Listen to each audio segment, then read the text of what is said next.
Hello students, welcome in online classes. In the first part of this chapter, ruling the countryside, we discussed on the permanent settlement system, Rayyatwadi system and Mahalwadi system. These all were devised by the British to collect the revenue. Apart that, the British thought that they also could grow the crops which are in great demand of in European markets. So see this video and also subscribe the channel. So these crops were jute, cotton, tea, wheat, sugarcane, etc.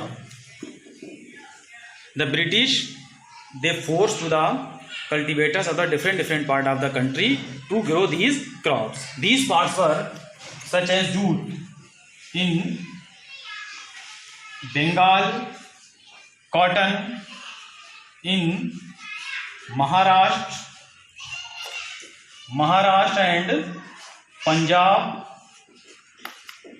tea in Assam, wheat in Punjab,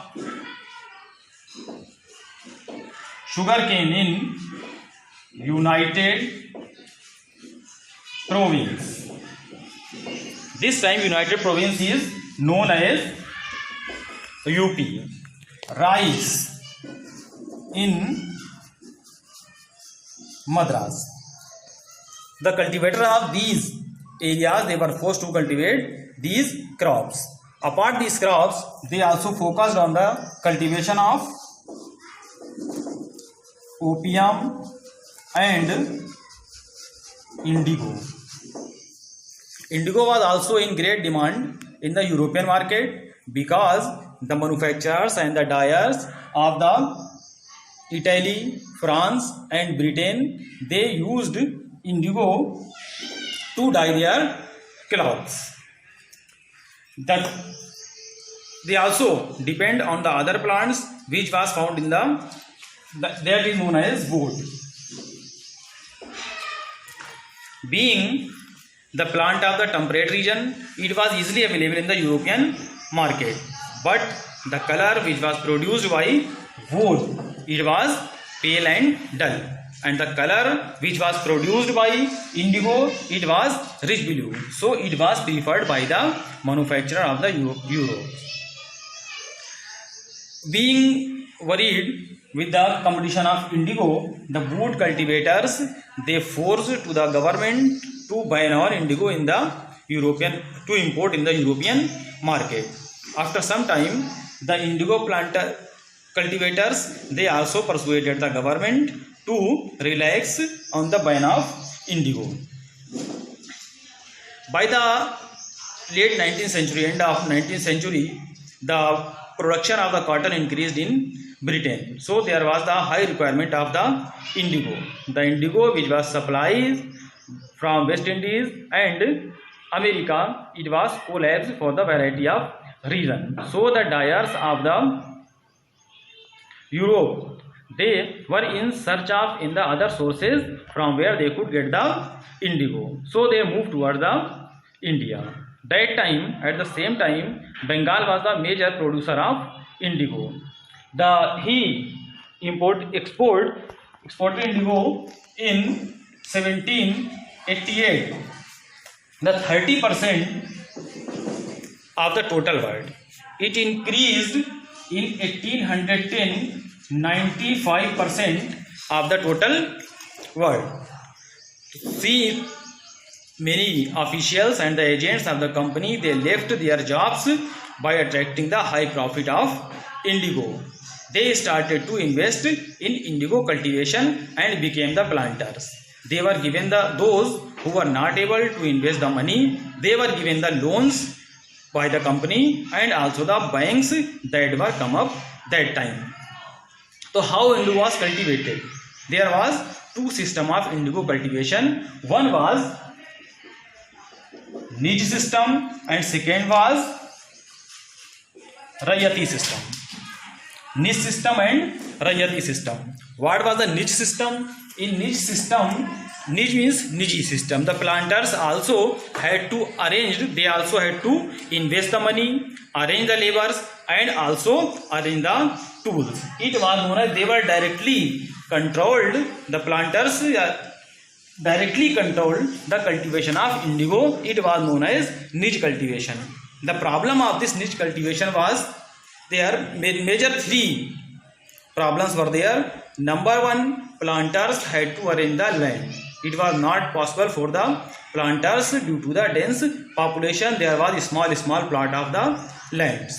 Number two, they also had to arrange the labors.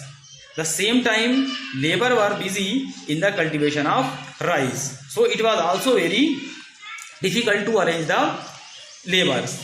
Third problem was to arrange the tools. That time, the same time when indigo cultivated, the laborers they were busy in the cultivation of rice, and indigo cultivation was done on the big land, so it also required more tools. For example, if anyone has 1 bigha required at least 2 plows. 1 bigha required 2 plows. If, for example, if anyone has 1000 bigha, so he required how many? 2000 plows. So it was very difficult for the planters to purchase so much plows, and also borrowed from the others, because others also were engaged in the rice cultivation. So there were the problems with the niche cultivation. So they, after some time, they hesitated to invest in the niche cultivation. Second, Rayati system. In Rayati system, the planters they forced to contract the Rayat. They forced to sign on a contract by the Rayat. Mainly, the headman was forced to sign on this contract. It was known as Satta. What was this contract? In this contract, the money was given in advance to the peasants. They cultivate the lands. Planters they provide seeds and drill, and peasants they prepare the land and also look after the crops. After harvesting the crops, they handed over this crop to the planters, and once again they took the advance. This chain remained continued. After some time, the cultivators, they felt that they harvested the crops and delivered to the planters, and once again planters gave them loan. So they always remained debtor. This chain never came to an end. So the cultivators they refused to cultivate the land, to cultivate the indigo. One more problem was also there. Indigo also had the deep roots. These roots went deep in the earth. Once indigo was cultivated, it was not possible to, it exhausted the soil and not possible to cultivate the rice. So the cultivators they refused to cultivate the indigo. In 1859, these cultivators when they refused and became rebellion. Rebellion started in 1859. They refused to cultivate the indigo, and also the agent who were known as Gomasthas. The agent they were known as Gomasthas. The company agent they were known as planters. The agent of planters they were known as Gomasthas. They were beaten up by the peasants, and also they fought the pitch battle with Lathials. Lathials means Lathials who had lathis. They were maintained by the planters. These Lathials they also collected the rent from the cultivators or peasants. So seeing this condition, the magistrate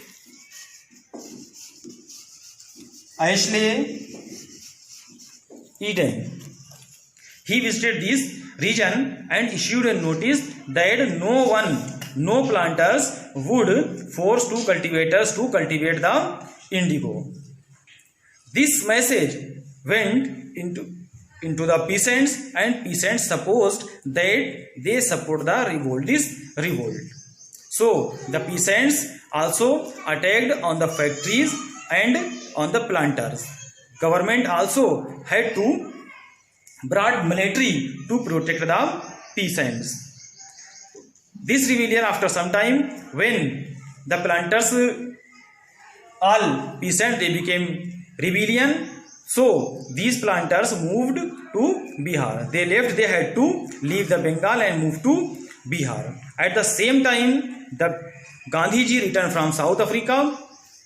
One peasant of Bihar went to Gandhiji and told all the situation. Gandhiji visited Champaran and saw the condition of peasant and started a movement that is known as Champaran movement. So in this chapter, you studied about the system of indigo cultivation. Once again, we will meet in next video. Till then, thank you.